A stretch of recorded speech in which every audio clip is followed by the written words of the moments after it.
everyone, welcome to Vision Craft Academy. So friends, today we are going to discuss about the outstanding challenges of digital India. यानी कि हम digital India के challenges को detail में discuss करेंगे friends. तो अगर आप इस चैनल पे नए हैं और पहली बार इस वीडियो को देख रहे हैं तो फ्रेंड्स मेरी एक छोटी सी रिक्वेस्ट है आप लोगों से कि आप पहले डिजिटल इंडिया की सीरीज़ को जिस सीक्वेंस में मैंने आपको कंटेंट प्रोवाइड किया है उसी सीक्वेंस में अगर आप एक्सप्लोर करेंगे तो फिर you will be able to understand the challenges in a better way because for holistic understanding of the challenges particularly you should know what we have done so far as digital India is concern. तो जब तक आपको introductory sessions के बारे में या sectoral impacts के बारे में अच्छे से नहीं पता होगा तब तक you will not be able to understand कि क्या क्या चैलेंजेस थे इस इनिशिएटिव के. तो friends without any further delay let's get started. So friends जैसे कि आप देख सकते हैं कि डिजिटल इंडिया के 6 ब्रॉड चैलेंजेस हैं जिसके बारे में आज हम स्टडी करने वाले हैं. First is availability of e services, then we have cyber security, regulatory challenges, then we have digital literacy related challenge, and we have physical digital connectivity as one of the challenge, and there are some other challenges apart from these high level areas so that we will talk about in others. So friends, before we deep dive into all of these challenges in detail, I just wanted to take a moment and मैं आपको थोड़ी सी generic pointers जो आपको पता होने चाहिए friends. So broadly आपका education sector हो गया, हेल्थ सेक्टर हो गया, then digital like we are speaking about today, digital का कोई भी एस्पेक्ट हो गया where you have to quote about challenges. तो फ्रेंड्स हमेशा याद रखिएगा देयर आर 3 सब हेडिंग्स जो कि हम हमेशा यूज़ करेंगे. So if you have to quote challenges about education, if you have to quote about challenges in healthcare space, if you have to talk about challenges in digital space, then उनके challenges में हम 3 सब headings को हमेशा use करेंगे, which is AEQ. What is AEQ? So A stands for affordability, accessibility, etc. So एक dimension affordability, accessibility का हमेशा आना ही आना चाहिए. Then E stands for equity. So inclusiveness हो गया, right? इक्विटी हो गई, एक डायमेंशन इसका आना ही आना चाहिए. And last is Q stands for quality. So एक डायमेंशन क्वालिटी का भी आना ही आना चाहिए. So friends these are the generic headings that you will be using across all these 3 sectors that I mentioned whenever it comes to challenges. तो जैसे कि अभी हम डिजिटल के चैलेंजेस देख रहे हैं, आगे जाके हेल्थ में हेल्थ के देखेंगे, एजुकेशन में एजुकेशन के देखेंगे. ये 3 से 4 सब हेडिंग्स हमेशा अपने आंसर में हमें देनी ही देनी है.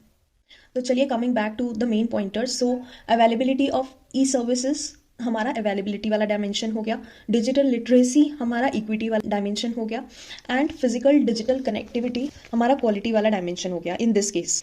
तो चलिए बात करते हैं अवेलेबिलिटी ऑफ ई सर्विसेज की friends. Unavailability of large number of e services. यहाँ पर we will add data points related to digital literacy कि सिर्फ 20% को डिजिटल लिटरेसी है, right? You remember the fact that we studied in the fact session, right?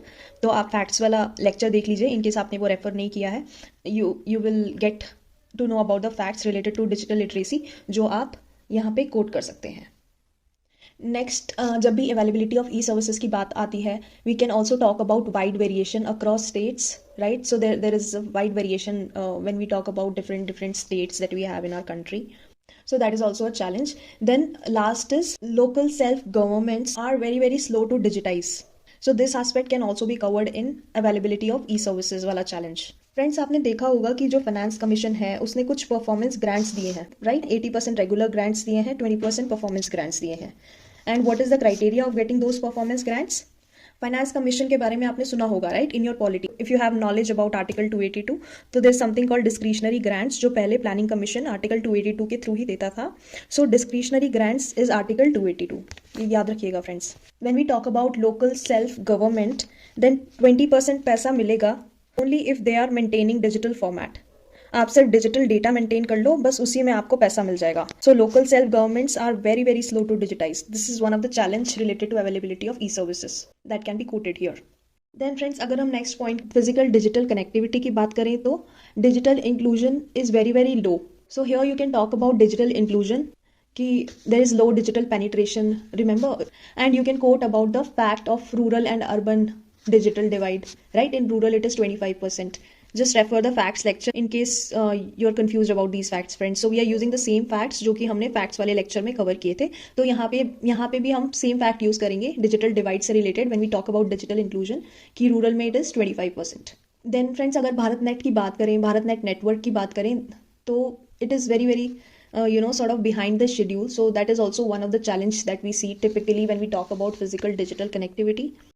Then there are challenges related to internet, broadband connectivity, issue of low speed, quality, reliability, है ना, spectrum, then last mile connectivity. Then there are call drops that you can talk about here, right? Then the other thing is poor digital access, जिसमें आप laptop का access ले लो या mobile का access ले लो, right? That is very very poor. Then you can talk about CSEs also here when you talk about poor digital access, and you can also raise a concern about unaffordability. So poor digital access है because of unaffordability factor also. So that also can be covered under this challenge, right? Then basic infra is lacking like electricity. तो आप वो भी coat कर सकते हैं कि basic infrastructure lacking है like electricity. And all these points can be covered. अब next equity related dimension की बात करें, which is digital literacy. सो आपको पता होगा only 20% of our Indian population has digital literacy currently friends. तो आप उस फैक्ट को यहाँ पे कोट कर सकते हैं. एंड इसके अलावा there is inadequate content in Indian languages और लोकल लैंग्वेजेस. तो ये मैंने आपको पहले भी बताया था कि we do have information but the problem is कि that is not available in local languages, right? So that is one of the challenge that you can point out when you talk about digital literacy. So that is one of the reasons why India is lacking in terms of digital literacy. इसके अलावा friends आपको 2-3 generic points तो डालने ही पड़ेंगे, like regulatory issues हैं, right? Cyber security से related issues हो गए. Then issues like e waste, financial and HR crunch, judicial intervention. तो these are some of the generic pointers that you can add here. सबसे पहले regulatory challenges की बात करें तो we are facing regulatory challenges like poor regulatory framework है. Then we have various systemic issues. Then we have conservative regulations, right, which lack innovation basically. So conservative regulation है like cryptocurrencies में अगर आप देखें तो cryptocurrency was banned by RBI previously if you remember. But then these people went to Supreme Court. ये Supreme Court के पास गए and they claimed कि this is sort of illogical to ban cryptocurrency. Then Supreme Court said कि आप इसको ban मत करो. Presently क्या करता है crypto पता नहीं है. Government said पता नहीं legal है या नहीं है but हम tax लगाएंगे और फ्रेमवर्क बाद में लेके आएंगे कि क्या करना है, कैसे करना है. सो रेगुलेटरी फ्रेमवर्क को आप यहाँ पे कोट कर सकते हैं. So friends, like this you can talk about these regulatory challenges. Now let's look into cyber security related challenges. Things like hacking, denial of services, then DDoS, dedicated denial of services. तो आपको पता होगा sometimes you come across 404 error, right? So वो 404 error is nothing but that is denial of services. इसके अलावा friends, when we talk about cyber security, then lack of safe storage of massive data due to which there are lot of data privacy concerns. Then traceability of cyber attacks is a challenge when we talk about cyber security, right? Then right to privacy की आप यहाँ पे बात कर सकते हैं, you can quote about it. So all these pointers can be covered under cyber security. Then now coming to others, when you talk about other challenges, so one of the challenge is e-waste management, right? So which leads to public health risk. तो आप उसको भी digital India के challenges में consider कर सकते हैं. Then there is financial and human resources crunch in this space. That is also one area which we are struggling with. Then judicial interventions हो गए, which is stopping continuity of the policy making. So that is also one of the concern of digital India which you can mention. तो friends, ये सारे digital India के challenges हैं. तो जैसे कि मैंने आपको 3 जेनरिक हेडिंग्स बता दी हैं, AEQ, availability, equity and quality. इसके अलावा फ्रेंड्स 3-4 आप बना ही लोगे, कोई इशू नहीं है. Considering the knowledge that you might have of different areas in digital space, all of these combined, and इसमें आप फैक्ट्स भी ऐड कर देंगे. तो this will become a holistic coverage all in all, end to end challenges के respect में. So friends, इस तरीके से आप माइक्रो डायग्राम का यूज़ करके चैलेंजेस को एक्सप्लेन कर दीजिएगा. जैसे कि जो मैंने डिस्कशन पॉइंटर्स बताए हैं with in these high level headings, आप उसको थोड़ा डिटेल आउट कर दीजिएगा. डेटा पॉइंट्स और फैक्ट्स को ऐड कर दीजिएगा फ्रेंड्स, जो प्रीवियस लेक्चर में मैंने डिजिटल इंडिया से रिलेटेड कवर कराए थे. And you can frame a very very concise beautiful answer based on all these consideration. So I hope कि आपको डिजिटल इंडिया के चैलेंजेस अब क्लियर हो गए होंगे. एंड मैंने आपको फ्रेंड्स एक ट्रिक भी बता दी जिससे आप चैलेंजेस को ईजिली फ्रेम कर सकते हैं. सो आई होप आज का लेक्चर फ्रेंड्स आपको बहुत इंसाइटफुल लगा होगा. एंड आई होप फ्रेंड्स आप अपने नोट मेकिंग के साथ और रिविजन के साथ कॉम्प्रोमाइज़ बिल्कुल नहीं कर रहे होंगे, like I mentioned in the introductory video. तो फ्रेंड्स, नोट मेकिंग करते रहिए, पॉइंटर्स लिखते रहिए along with these lectures, and आप अपना रिविजन भी करते रहिए.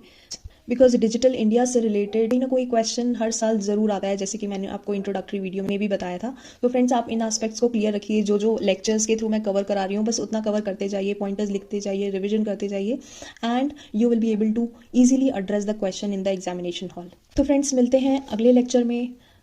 Thank you so much, take care and God bless you.